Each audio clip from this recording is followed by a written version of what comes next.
The Demon Corps, 1945 to 1946. In 1945, scientists at Los Alamos were developing nuclear weapons. They needed to understand how plutonium behaved near criticality, the point where it sustains a nuclear chain reaction. The Demon Core was a 6.2 kilogram sphere of plutonium intended for a third atomic bomb that was never used. After the war, it became a test object for criticality experiments. Scientists wanted to know exactly how close they could bring plutonium to criticality without triggering a runaway reaction. The knowledge would be valuable for weapons design. The experiments were shockingly casual. Scientists would manually bring neutron reflectors, materials that bounce neutrons back into the plutonium, close to the core using screwdrivers and their bare hands. Harry Daghlian, a physicist, built a neutron-reflecting tower of tungsten carbide bricks around the core by hand. Louis Slotin later used 2 beryllium half-spheres, holding them apart with a screwdriver while measuring radiation levels. No remote handling, no automated systems, just scientists manually playing with a subcritical nuclear assembly. What went wrong? On August 21, 1945, Harry Daghlian accidentally dropped a tungsten carbide brick onto the core. It went critical. He was exposed to a massive dose of radiation trying to disassemble his mistake. On May 21, 1946, Louis Slotin's screwdriver slipped. The beryllium half-spheres closed completely around the core. It went critical again. Slotin saw a blue flash, Cherenkov radiation, and felt a wave of heat. He manually separated the spheres, exposing himself to save the 7 other people in the room. Both times, the same plutonium core killed someone. Hence the name, the Demon Core. The consequences. Harry Daghlian died 25 days after his accident from acute radiation poisoning. His death was slow and agonizing. Organ failure, tissue necrosis, unimaginable pain. Louis Slotin died 9 days after his accident. He had absorbed a lethal dose, over 2,000 rads, and there was nothing medicine could do. After Slotin's death, Los Alamos banned hands-on criticality experiments. The Demon Core was melted down and used in other nuclear weapons. The pattern begins. Cavalier attitude toward dangerous materials plus insufficient safety protocols equals death. The Tuskegee Syphilis Study, 1932 to 1972. In 1932, the U.S. Public Health Service began a study to observe the natural progression of untreated syphilis in African American men.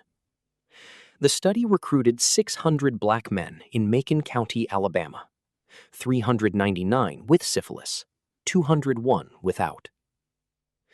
Researchers wanted long-term data on how syphilis developed when left untreated. At the time, treatment was expensive, toxic, and not always effective.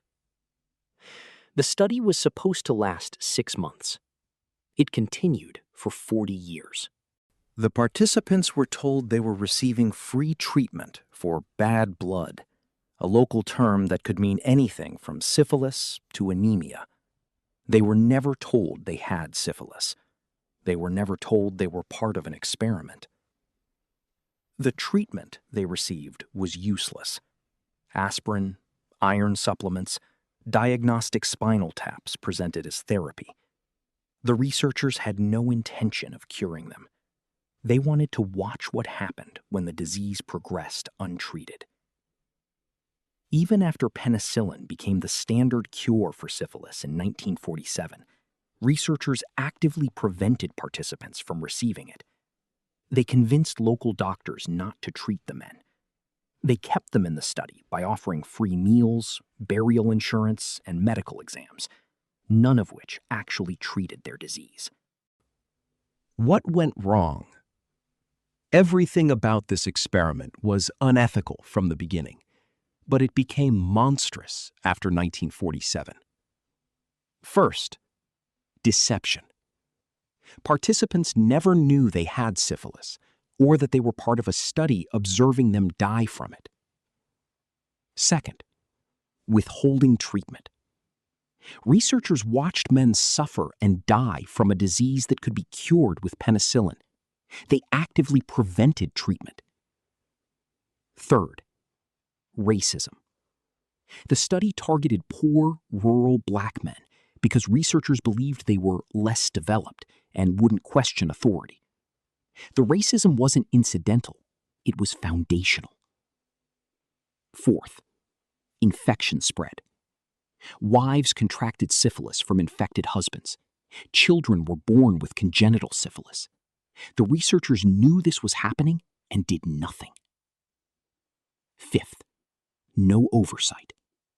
For decades, no ethics review board questioned the study. Medical journals published findings without asking how the data was obtained. The consequences. By the time the study ended in 1972, only after a whistleblower leaked it to the press, 128 participants had died from syphilis or related complications. Wives had been infected. Children were born with disabilities. The public outcry led to congressional hearings, the Belmont Report establishing ethical guidelines for human subjects research, and the creation of institutional review boards, IRBs. In 1997, President Bill Clinton formally apologized to survivors on behalf of the United States. The Tuskegee study destroyed trust in medical institutions within Black communities, a legacy that persists today and contributes to health disparities. The pattern continues. Racism enables medical abuse. Lack of oversight allows it to continue for decades. Jesse Gelsinger, Gene Therapy Trial, 1999. Jesse Gelsinger was an 18-year-old with ornithine transcarbamylase deficiency, a rare genetic disorder affecting the liver's ability to process ammonia. His condition was manageable with medication and diet. Researchers at the University of Pennsylvania were testing gene therapy, using modified viruses to deliver corrected genes into patient cells. If successful, it could cure genetic diseases. Jesse volunteered for a clinical trial. He wasn't expected to benefit personally. The trial was testing safety, not efficacy. But he wanted to help babies born with severe forms of OTC deficiency. Researchers injected Jesse with adenoviruses carrying corrected OTC genes. The viruses were supposed to infect liver cells and deliver the therapeutic gene. The trial had already shown warning signs. Some patients developed dangerous immune responses to the virus. Monkeys in preclinical trials had died. But researchers continued. What went wrong? First, immune response. Jesse's immune system recognized the virus as a threat and launched a massive inflammatory response. His organs began failing. Second, ignored warning signs.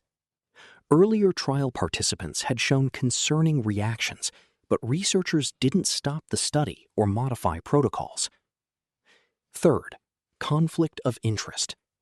Dr. James Wilson, the lead researcher, had founded a company that owned rights to the gene therapy. He stood to profit enormously if the trial succeeded. This created incentive to minimize risks and continue despite danger signals. Fourth, informed consent failures. Jesse and his family weren't fully informed about how dangerous the trial was. Deaths in animal trials weren't clearly disclosed. Fifth, regulatory violations. The research team failed to report adverse events to the FDA as required. The consequences. Jesse Gelsinger died 4 days after receiving the gene therapy injection. He was young, healthy enough to live a normal life with his condition, and volunteered to help others. His death triggered FDA investigations, revealed widespread ethical and safety violations in gene therapy research, and temporarily halted the entire field. Dr. Wilson's research was shut down. The University of Pennsylvania paid settlements to the Gelsinger family. Gene therapy research was set back by years. New regulations were implemented, requiring better disclosure, stricter conflict of interest rules, and enhanced safety monitoring. Jesse's father, Paul Gelsinger, became an advocate for research ethics and patient safety. He often says Jesse wanted to help people, but no one should die volunteering for research. The pattern. Financial incentives override patient safety when oversight is weak and conflicts of interest go unmanaged. The Stanford Prison Experiment, 1971. Psychologist Philip Zimbardo wanted to study the psychological effects of perceived power. Specifically, how do ordinary people behave when given authority over others? He recruited 24 male college students, randomly assigned them to be prisoners or guards, and created a mock prison in the basement of Stanford's psychology building. The experiment was planned for 2 weeks. It lasted 6 days. Guards were given uniforms, mirrored sunglasses, and batons. They were told to maintain order, but given no specific instructions. Prisoners were arrested at their homes by real police who cooperated with the experiment, booked, strip-searched, and given prisoner uniforms and numbers. Zimbardo played the role of prison superintendent, overseeing the experiment. What went wrong? First, guards became abusive. Within hours, guards began using psychological tactics to assert dominance. They forced prisoners to do push-ups, clean toilets with bare hands, and subjected them to sleep deprivation and humiliation. Second, prisoners suffered psychological breakdowns. Several prisoners showed signs of extreme stress, crying, rage, depression. One had to be released after 36 hours due to acute emotional disturbance. Third, Zimbardo encouraged it. Rather than stopping the abuse, Zimbardo, as superintendent, actively encouraged guards to be tougher. He became so absorbed in his role that he lost objectivity as a researcher. Fourth, no oversight. There was no independent ethics board monitoring the experiment. Zimbardo had complete control. Fifth, Christina Maslach's intervention. On day 6, Zimbardo's girlfriend, later wife, psychologist Christina Maslach, visited the prison. She was horrified by what she saw and demanded he stop the experiment immediately. She was the only person who questioned its ethics. The consequences. The experiment ended after 6 days instead of 14. Participants reported lasting psychological effects. For decades, the Stanford Prison experiment was cited as proof that situational factors can make ordinary people cruel. It's in every psychology textbook. But recent investigations have revealed serious problems. Demand characteristics. Guards were coached on how to act. Zimbardo told them the experiment needed dramatic results. Selection bias. Participants who volunteered might have been predisposed to enjoy power or submission. Lack of scientific rigor. No control group. Researcher bias contaminating data. Post hoc interpretations. Despite these flaws, the experiment caused real psychological harm to participants and influenced decades of psychology research with questionable findings. The pattern: lack of ethical oversight plus researcher bias equals participants harmed for data that may not even be valid. Castle Bravo nuclear test, 1954. In 1954, the United States conducted Castle Bravo, a test of a thermonuclear weapon, hydrogen bomb, at Bikini Atoll in the Marshall Islands. The military wanted to test a deliverable H-bomb design, smaller and more practical than previous massive devices. The expected yield was 6 megatons. Nearby islands were evacuated. Safety zones were established based on the predicted 6 megaton explosion. Scientists calculated fallout patterns and declared areas safe. On March 1st, 1954, the device was detonated. What went wrong? First, catastrophic underestimation. The bomb didn't yield 6 megatons.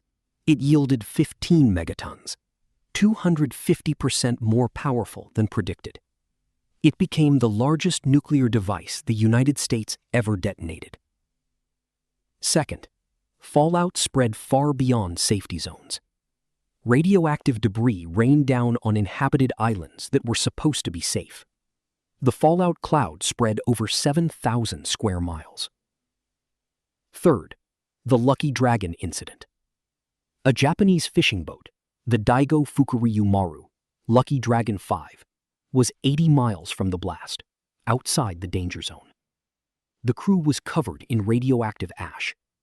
All 23 crew members developed acute radiation syndrome. Radio operator Aikichi Kuboyama died 6 months later. Fourth, Marshallese Islanders contaminated. Residents of Rongelap and Uturik atolls received significant radiation doses. They weren't evacuated until 3 days after the test. Many developed thyroid problems and cancer. Fifth, environmental devastation. The blast vaporized 3 islands and left a crater over a mile wide. The Marshall Islands remain contaminated today. The Castle Bravo disaster caused international outrage. Japan was furious. This was less than a decade after Hiroshima and Nagasaki. The incident inspired Godzilla, 1954, a metaphor for nuclear weapons and radiation. The film's opening scene directly references the Lucky Dragon incident. Marshallese communities were displaced and suffered generations of health problems. Cleanup efforts continue today. The test demonstrated that scientists had severely underestimated thermonuclear physics. The lithium-7 in the bomb contributed to the reaction in ways they hadn't predicted. The pattern: underestimating destructive power plus inadequate safety margins equals widespread contamination and death. The Milgram Obedience Experiment, 1961 to 1963. After World War II and the Holocaust, psychologist Stanley Milgram wanted to understand how ordinary people could participate in atrocities. Would people obey authority figures even when ordered to harm others? He designed an experiment to test obedience to authority. Participants were told they were in a learning study. They would be teachers administering electric shocks to learners, actually actors, every time the learner answered incorrectly. The shock generator had switches from 15 volts, slight shock, to 450 volts, XXX, beyond danger severe shock.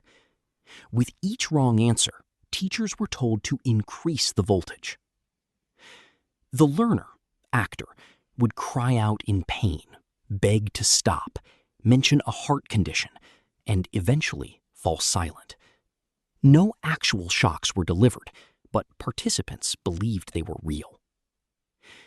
When participants hesitated, the experimenter, authority figure in a lab coat, would use scripted prompts. Please continue. The experiment requires that you continue. You have no other choice. You must go on.